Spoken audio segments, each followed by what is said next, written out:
Hey there, welcome to the Focus Podcast with Taralee.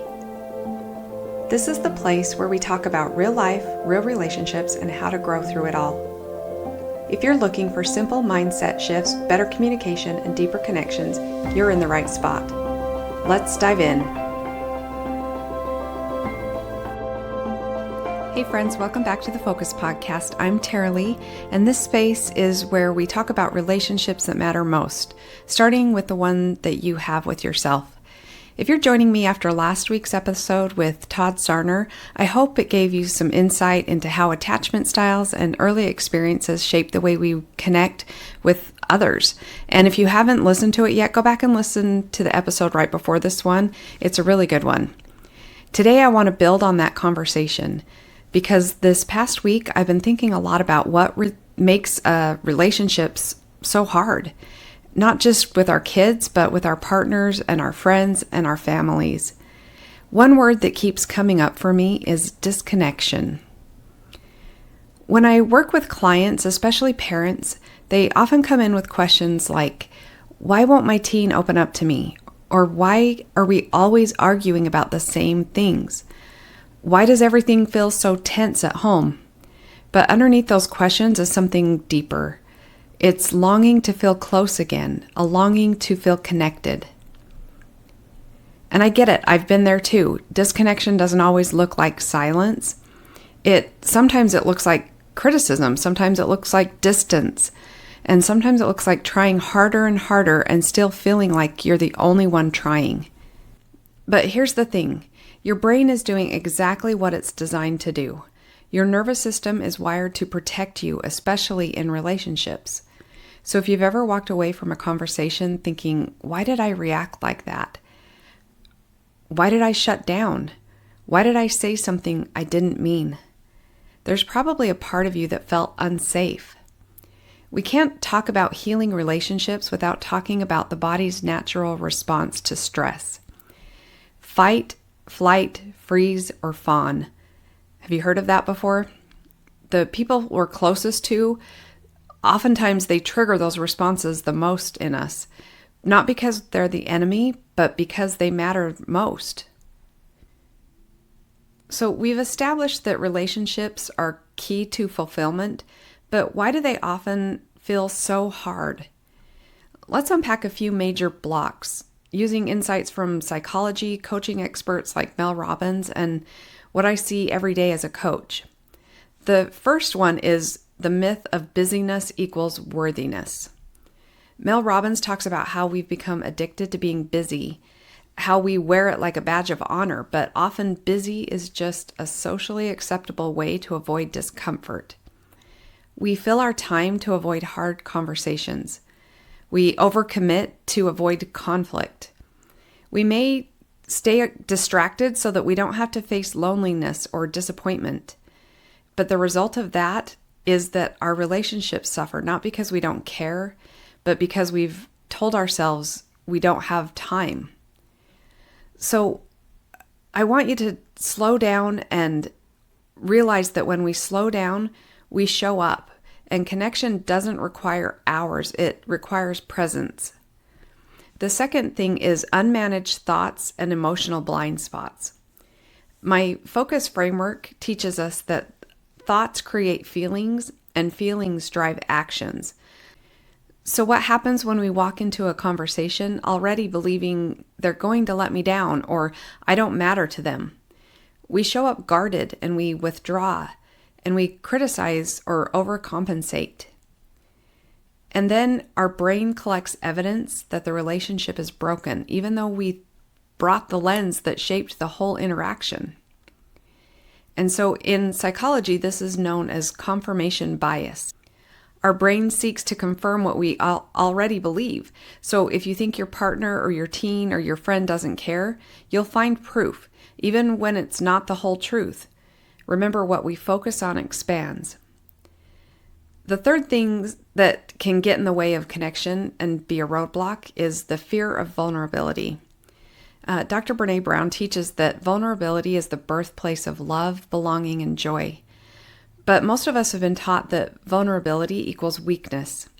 So when we think this way, we might pretend that everything's fine, or we might avoid hard truths. We expect others to read our minds, and this keeps us from real intimacy. We trade being seen for being safe, and it costs us the closeness that we all crave.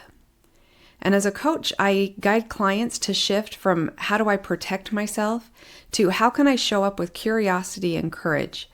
That one question changes everything. The fourth thing is immaturity or unawareness. It's common to grow older without growing emotionally. Psychology calls this emotional dysregulation, when people haven't learned to name, process, or express their emotions in healthy ways. It shows up as blaming instead of owning, or shutting down or lashing out. It can lead to passive-aggressive communication and reactivity rather than responsiveness. If someone ever saw emotional regulation modeled growing up, it's not their fault, but it is their responsibility to change it. That's where coaching and inner work comes in. So if these are roadblocks, what do we do about them? Let's talk about how to begin to build or rebuild strong, emotionally connected relationships, even when it feels like things have been off track for a while. This leads me to the letter U in my focus framework. The letter U stands for understand your actions. And I believe that that's one of the most important pieces of relational healing. We don't just stop yelling, we understand what the yelling is trying to say. We don't just stop withdrawing, we get curious about why pulling away feels safer than staying.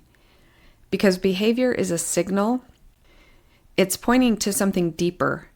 And when we learn to decode those signals without shame, we create space for something new. Now, I want to share a quick story. Actually, it's a really personal one.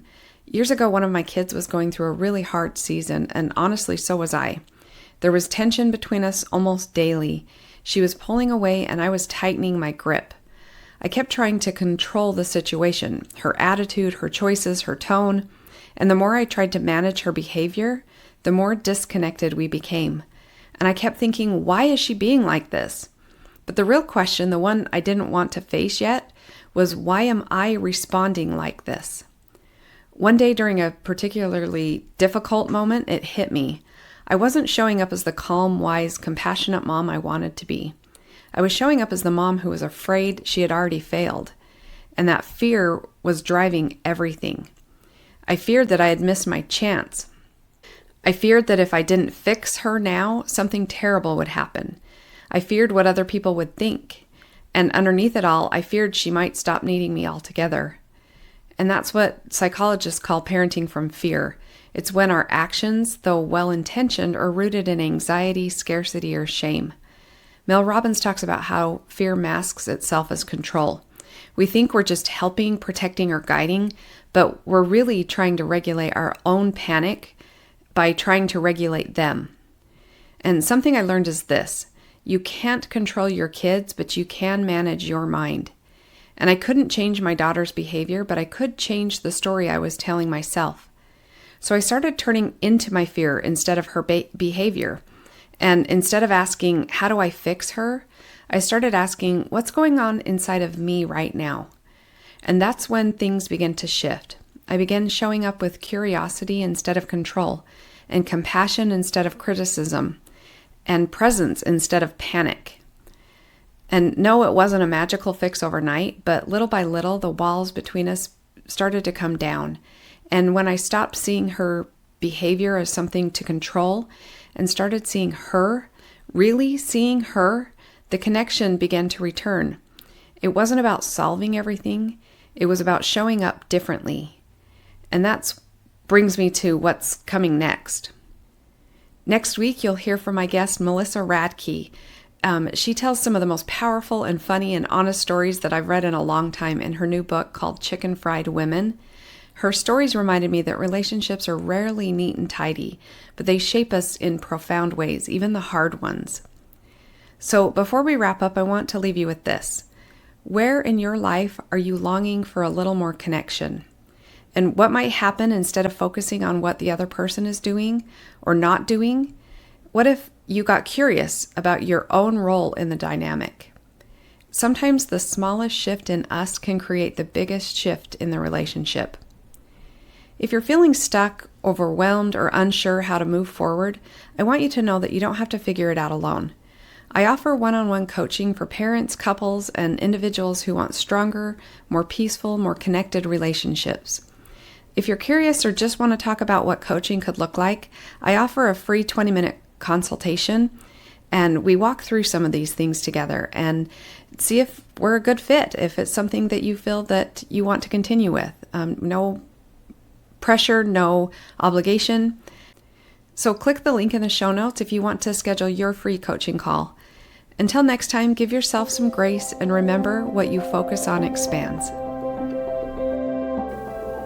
Thanks for hanging out with me today on the Focus Podcast. If something stood out or helped you in some way, feel free to share it or leave a quick review. It means a lot. Keep showing up, keep growing, and I'll catch you in the next episode.